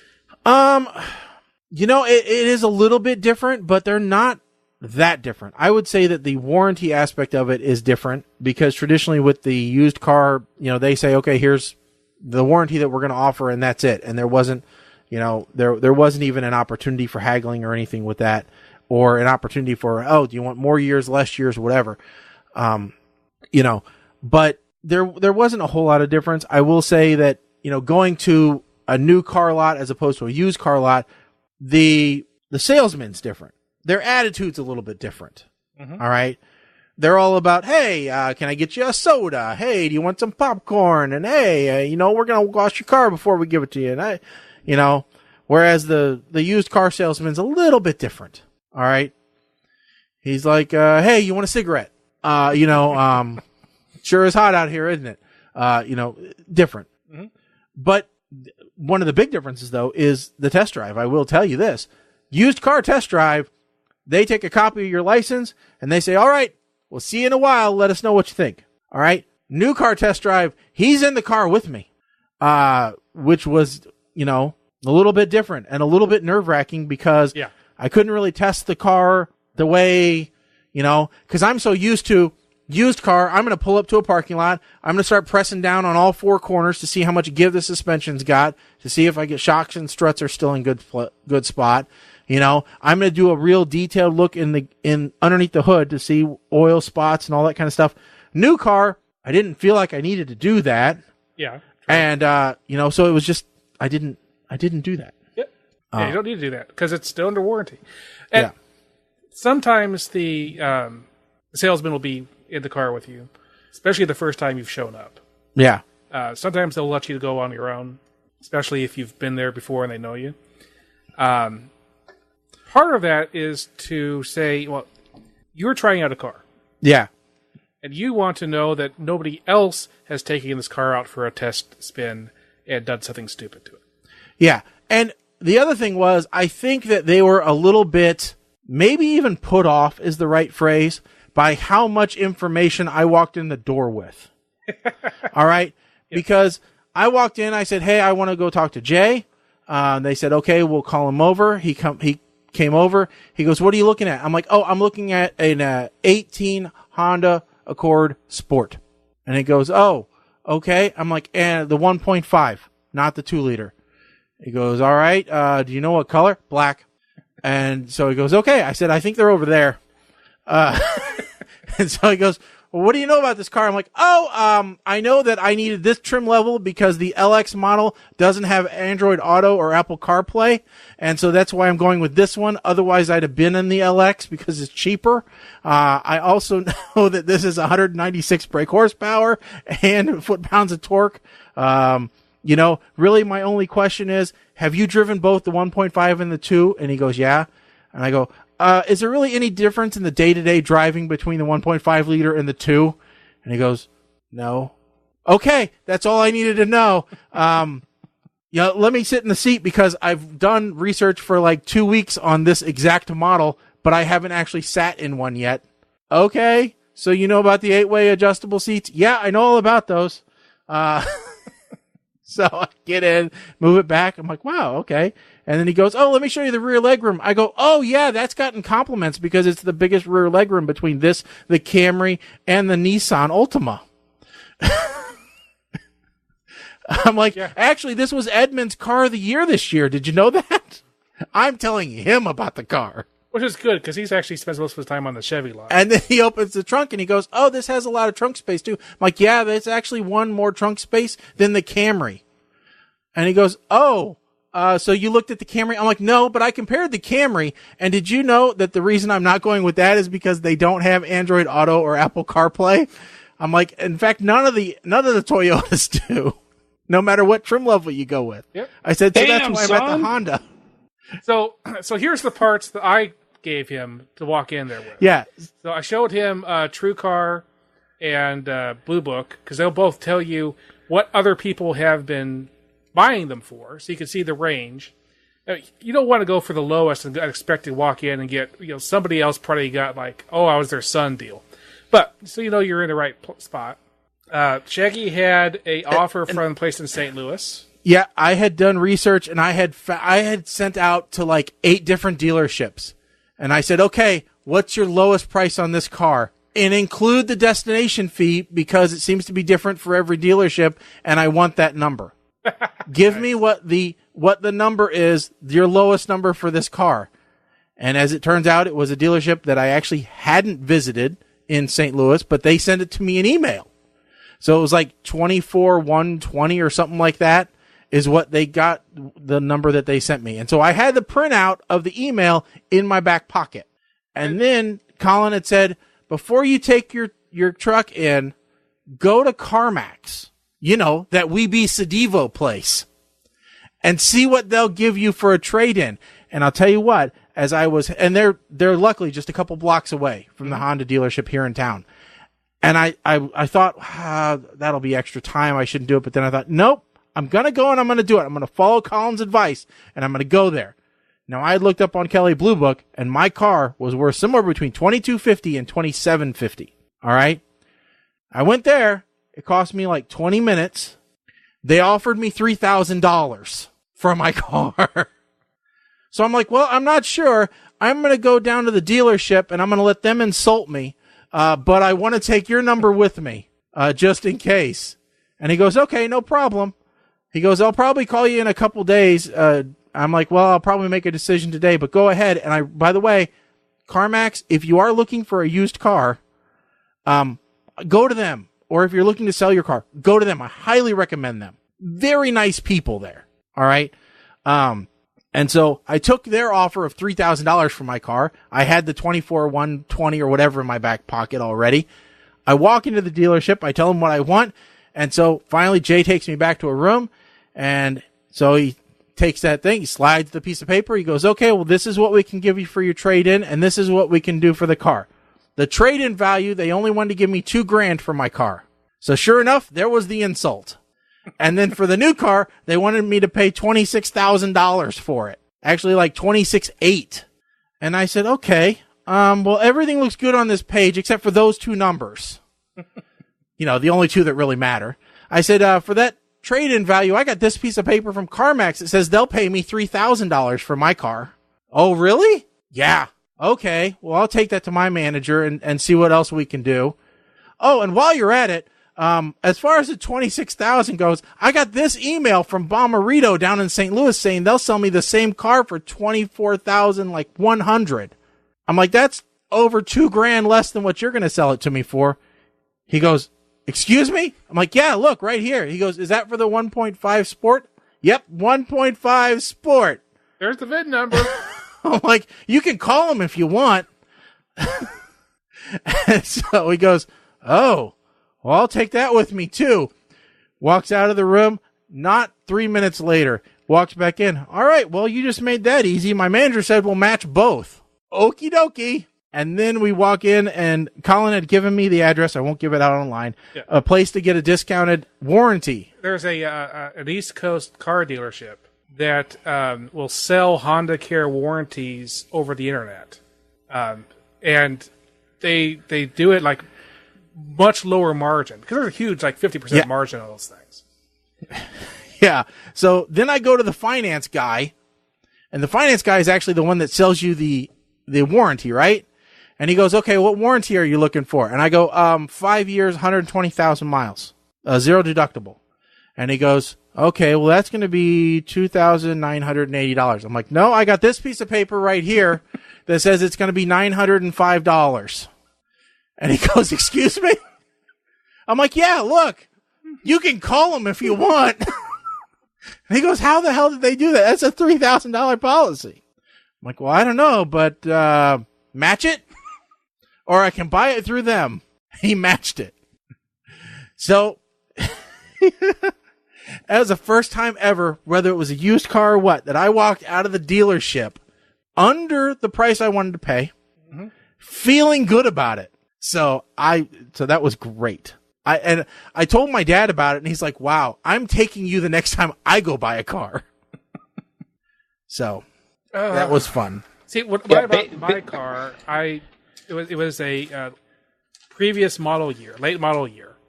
So I was just happy with the price they gave me. Oh, shit. I hit a button on the damn remote. There it is. All right. Go ahead, Mike. I was going to say, Kim and I,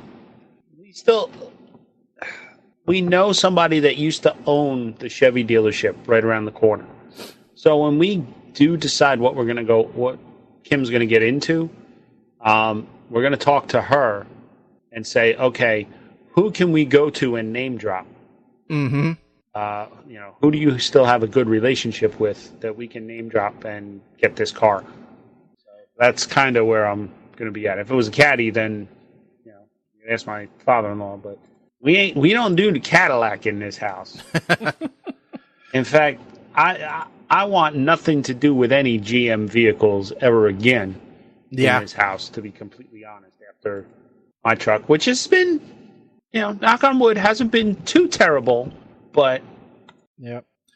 All right, now it's probably time. Congratulations. Thank you very much. By the way. Appreciate it. So now we're going to get to our double feature movie review. This is where we pick two movies from Netflix or Amazon in the, hey, you watched this stuff, so you may be interested in category.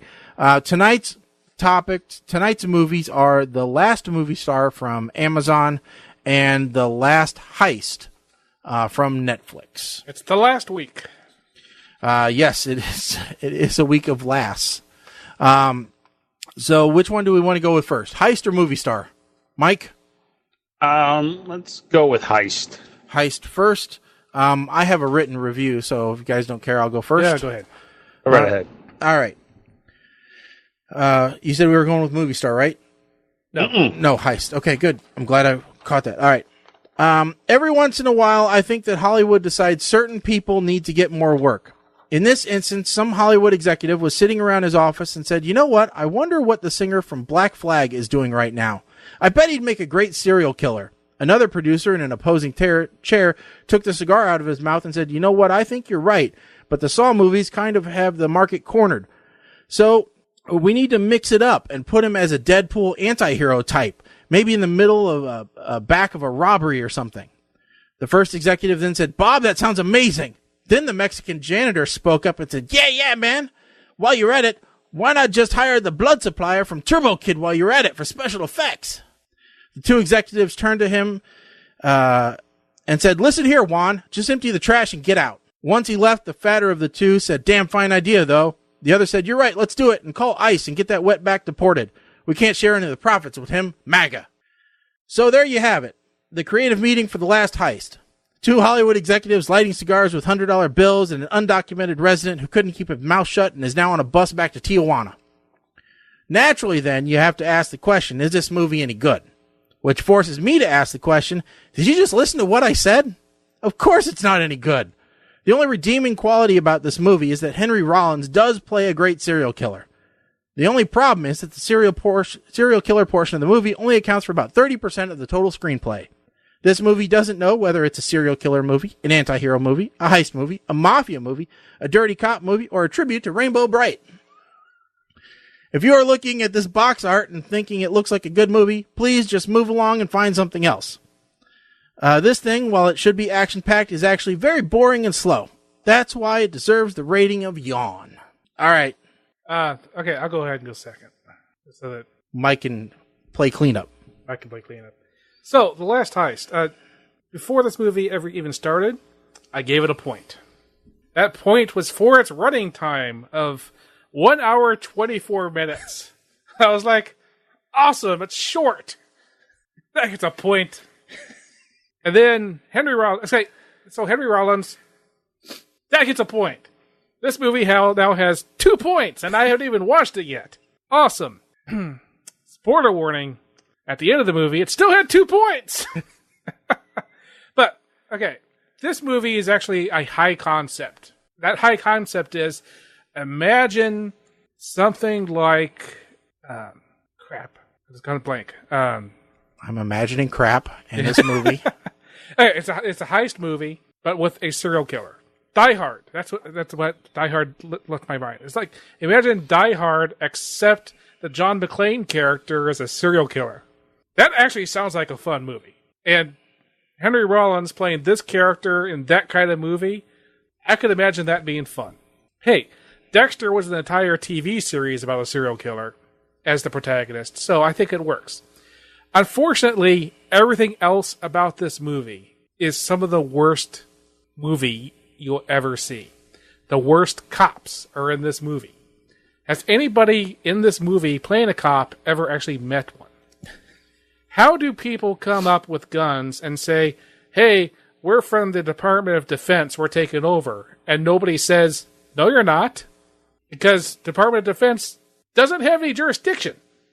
I mean, unless you're like NCIS or the Army one, unless you're an actual law enforcement, the Department of Defense does not, do anything. You would be arrested if you're a Department of... Either you'd be posse comitatus, or whatever you pronounce that, which is the legal thing that says that the Army is not allowed to actually function inside the U.S. Anyway, how do you have something... how do you have people being shot in a major city like L.A., and then it takes half an hour for any other cops to show up? Just everything about them is ridiculous. So you have bank robbers trapped in the bank, and here is their amazing escape strategy. Okay, that is to take a couple hours to cut through drywall to get to an elevator, which is behind the drywall. I think they said there were bricks, but I never saw bricks. I think it was just drywall. Why is the elevator behind drywall? And more importantly, why do you need to find the elevator? There should be stairs. Just take the stairs. Because you can't have an elevator without stairs. That's a legal requirement. In the end, everybody dies but the serial killer. Expected that. There's some. Spoiler alert. Yeah, really? Oh yeah. I'm not worried about spoilers because this movie is exactly 2 points. Henry Rollins is great, and it's short. So whatever that gives us above puke is the score this movie gets. Verp? So Verp would be 1, so I'm going to say gag. Okay, gag. Sounds good. Gag it is. All right. So, the very beginning, I'm glad to see the chick from The Ring is still getting some work. Playing a dead body, but still, that's got to be some kind of benefit to her bank account at some point.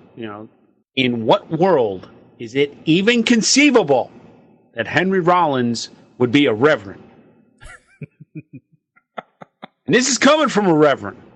Again, he's a serial killer, and he's probably lying about being a reverend, but still, nobody believed he was a reverend. Someone explained to me why they always try to label or make it easy to identify the quote-unquote badass females in these movies by giving them cornrows. The only white girls who actually get cornrows are the dumb chicks in the islands on vacation. Case in point, does anybody remember Monica in that episode on Friends? The one female criminal, the one that is a dollar store love child of Kylie Minogue and Nicole Kidman, really annoys me. And yes, I took my dollar store reference to the next level in case Shaggy tried to bite off it again this week. Here's my FYI/PSA for this review. Texting to 911 is not actually supported. Therefore, it should not be used in the event of an emergency. I want to know what the heck kind of gun this detective is actually using, because she took one shot and then all of a sudden it stayed back, the barrel exposed like it was like every other movie I've ever seen. That means the gun is empty and you got to reload. One shot, boom, empty. What are you, Barney Fife? Got one bullet and that's it? It's at this point in the movie I start to think that Colin is mad about this movie because of the use of the word heist in the title. Because I don't think this qualifies as a heist anymore at all. There's nothing secretive about this. There's no way that Henry Rollins is fitting through any of these vents. Okay, if they were going to focus around this as a plot point, then they should have used Wee Man from Jackass as the bad guy, not Henry Rollins. Killed the detective. Harsh as hell, man. Just boom, back of the head. But then again, maybe she will be this movie sniper. And yes, she's not really dead. Spoiler alert.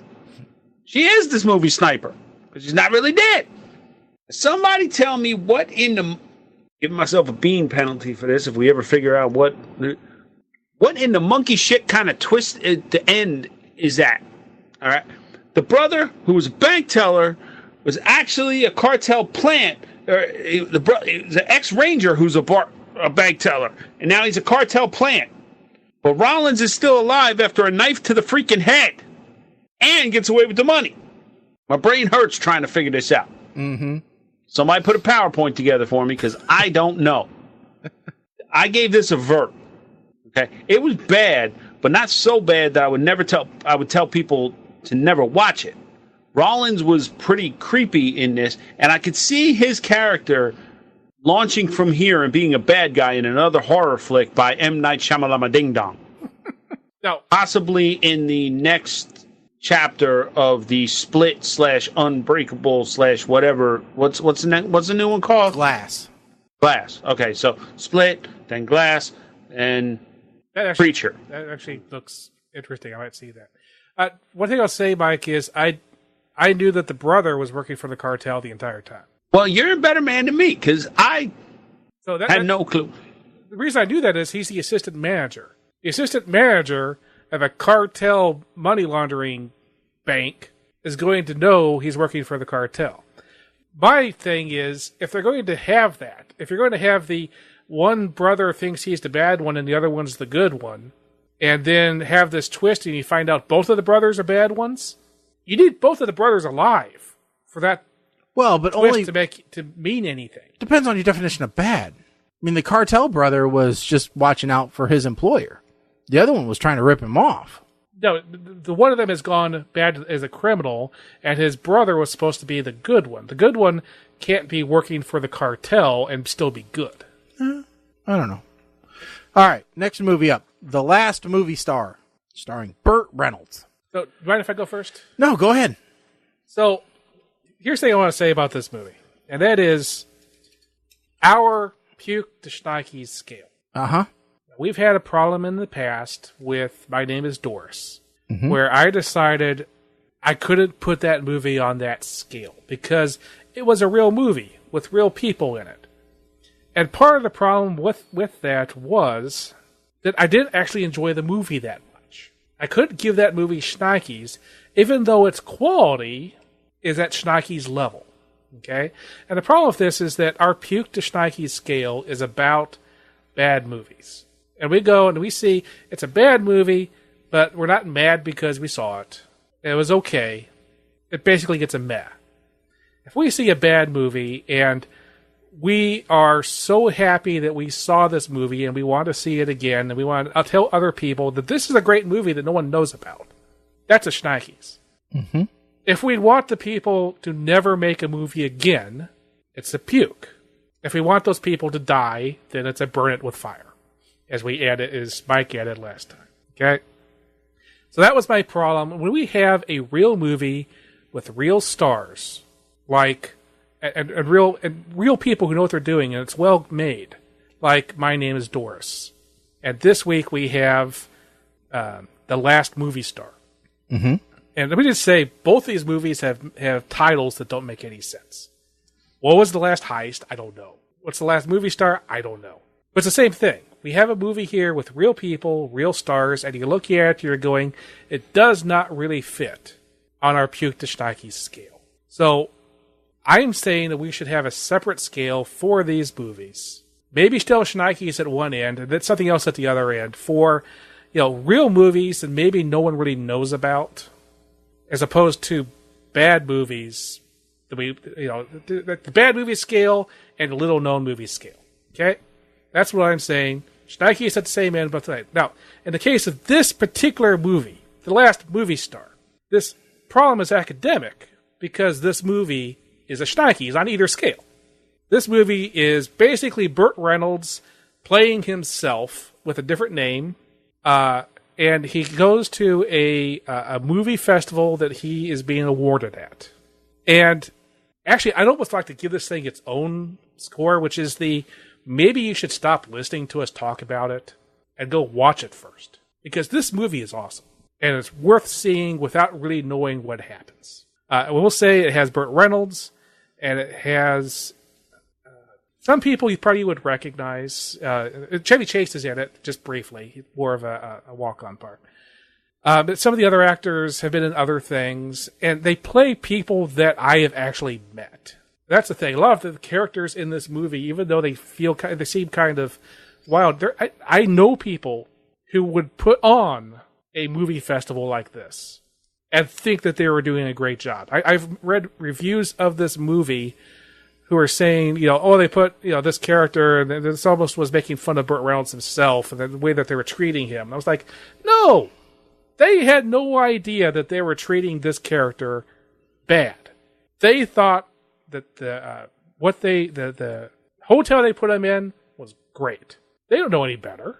I mean, look at the car they're driving him around in. They did not see that as a problem. I just realized I'm making the camera bob up and down. Anyway, I don't want to go too far into this movie just because I like it so much. So yeah, Schneike's for me. Okay. Mike, I'll go next if you don't care. Go right ahead. All right. You remember those best of shows where the cast sits around and reminisces about the past episodes and how funny or dramatic they were? Well, what if someone did that with their life? That's basically the synopsis of The Last Movie Star. Burt Reynolds plays Vic Edwards, but in reality, he's playing himself with a different name and is looking back over his long career as a Hollywood actor. Instead of a handler for groupies, he needs a walker for stability. Invited to what is supposed to be an international film festival, Edwards is expecting star treatment, and while he certainly gets fan attention, a red carpet rollout is not in the cards. So while being babysat by Lil, played by Ariel Winter, Edwards flashes back and talks to himself, or rather to his previous roles. So in this film, you'll see references to many of Reynolds' previous movies. In fact, they do like a little green screen thing where he's talking to himself. What you end up with in the end with this movie is a story about getting old from a man who's obviously lived a very long life and who has some regrets and is somewhat still striving for glory. Oh, and lots of ass cheeks and tummy shots. I never really watched anything with Ariel Winter before, but now I think I'm going to watch more. I mean, I had seen her in some outfits on Twitter and whatnot, but if you're a red-blooded American and you can't enjoy seeing her, then I don't know what the hell's wrong with you. So, to the important parts. If you're looking for a comedy, then this isn't for you. This is a straight-up growing old comedy with a side of buddy movie thrown in. In all, while the movie has some slow points, there is an actual dramatic range to this film, and you can get the feeling that Reynolds isn't really acting in this movie, but rather being acted around as he just explores his own age and situation at this point in his life. There is a real honesty about the acting that we haven't seen since Hello, My Name is Doris. For those reasons, I'm going to give this a smile. For the slow bits, just suffer through it, or as I did, go get the tissues because you're going to need them by the end. By the way, for your viewing pleasure. And now, Mike. All right, so after hearing Colin's review, I kind of have to agree. I wholeheartedly agree. I give this movie originally I didn't, but after hearing what you said, Colin, I have to agree, and I'm going to go and give this a shnikes. I don't want to reveal anything plot-wise because I think this is a movie that people need to see. Without giving away any of the real plot points here, I will say that from my notes that I love how they used actual Burt Reynolds movies so that he could talk to his younger self.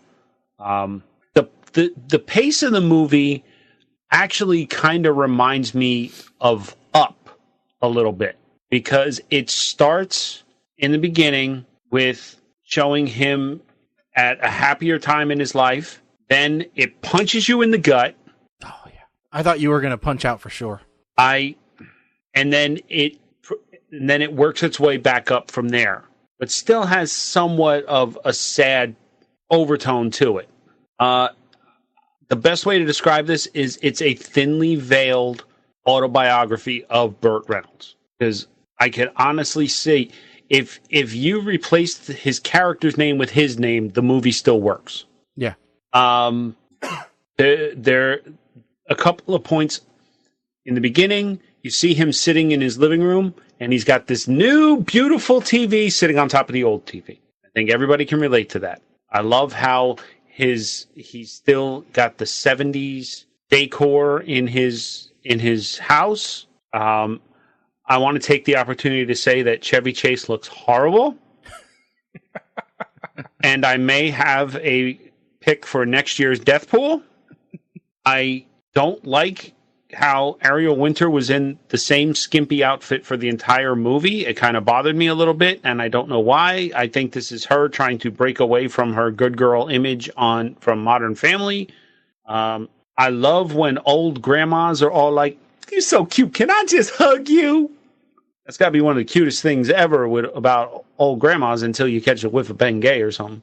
And I'll say there was one scene where he visits someone from his past, and watching that scene actually really got to me because it was possibly one of those things that I fear it's my biggest fear that I'm going to encounter that very scene when I get old. Yeah. Either from his perspective or the person he was visiting, one of the two. Yeah. But I can honestly say that that's one of the biggest fears of my life. But I think what really made this movie, and yeah, Shaggy, you're right, there were some parts that were slow and you could probably do without, but the chemistry on screen between Winters and Reynolds, I thought was possibly one of the best unexpected pairings I've ever seen in a movie. I would never have thought that they would work well together, but they were a great on-screen duo. And I don't know if this movie would have worked if you had if you replaced one of those two with another actor or actress. Yeah, I mean, like I said, I hadn't seen anything else she'd been in, but that was a great pairing. I mean, and if that was her showing her range, it's going to be great. I mean, she's only 20.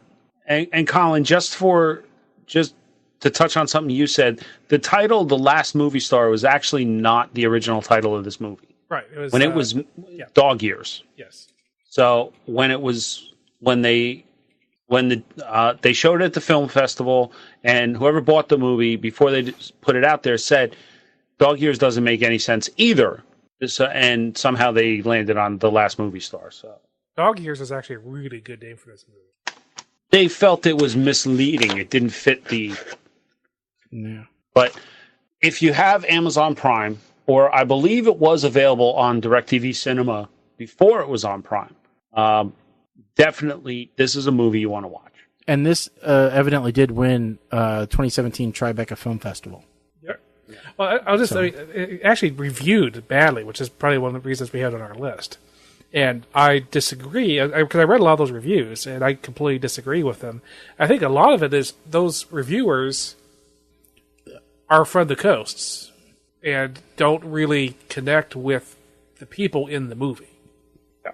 And so I see that. Now, I'll just say, 'cause I don't want to go into this too far, just to say, one of the most important things to this movie is the dog. Yeah. All right, we need to get along and pick our next movie. Yes. Because we only need to pick one for the next show, right? Oh, that's right. Correct. Yes. We only need to pick one. So, Mike, because of course we will be live tweeting the last Sharknado. So, Mike, we got 1 to what? 41? Correct. Number 20. The week of. It's a comedy, Mike. It's a fairly new comedy. It's a Netflix original. Exclusive. It's Adam Sandler and Chris Rock. Chris Rock is marrying Adam Sandler's daughter. Chris Rock is a big shot doctor, and Adam Sandler is just the typical guy next door who wants to put on a good wedding for his daughter, but doesn't want to accept anyone's money or help. Okay. It actually looks like a pretty good comedy. So, and we don't need to watch a trailer, so we know what it's going to be. Yep. Real quick, I wanted to read. My mom texted me after watching Last Movie Star. Yep. Because she watched it on her Kindle while traveling to New York. I really liked The Last Movie Star. I cried. Kind of adores a good movie, but I have PTR to thank since I never would have watched it otherwise. Don't pass on the unknown good ones. You can also find hidden gems as well as bad ones. Schnikes from me. Yeah, and that's exactly what this whole thing is about. Because I would have never watched Hello, My Name is Doris or The Last Movie Star. I never would have imagined it watching either one of those, or some of the other stuff that we've reviewed very highly on this, So that's, we are accomplishing what we set out to do, and we want to thank everybody for letting us do it. And hopefully we have found, just like for Mama Blair, some of those diamonds in the rough for you guys as well. So with that said, this evening's PTR Radio is now in the books, and will be up on the RSS feed shortly. I want to thank all you guys for listening, for tuning in, and for making us part of your day. Don't forget, subscribe to the podcast. PTRradio.com has got the links for all of the ways that you can subscribe. We recommend, if you're on Android, picking up Podcast Addict. That is the best way to do it there. Otherwise, Stitcher, Google Play, iTunes, all those fun ones, they all work, and we're available on all those outlets. Our next live show will be on the 20th, August 20th, and that will be right after we get done live tweeting. Well, we'll get done on the 19th. We'll live tweet the Sharknado, so make sure to check us out on our social media feeds for that. And I think that's about it, guys.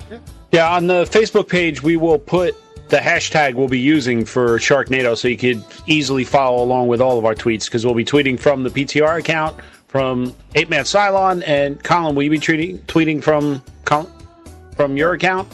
Sure. Okay. Yes, and I will actually be at Colin's rather than us being here. So at my parents, at his parents' house. So who knows? There might be an Instagram picture or two. That would be awesome. Never know. So, don't forget to check out PTR Radio on Facebook, Instagram, Twitter, all the fun stuff. So with that said, folks, I'm Shaggy. I'm Colin. I'm Mike the Ape Man. Stick a fork in us, folks. We are done. Later.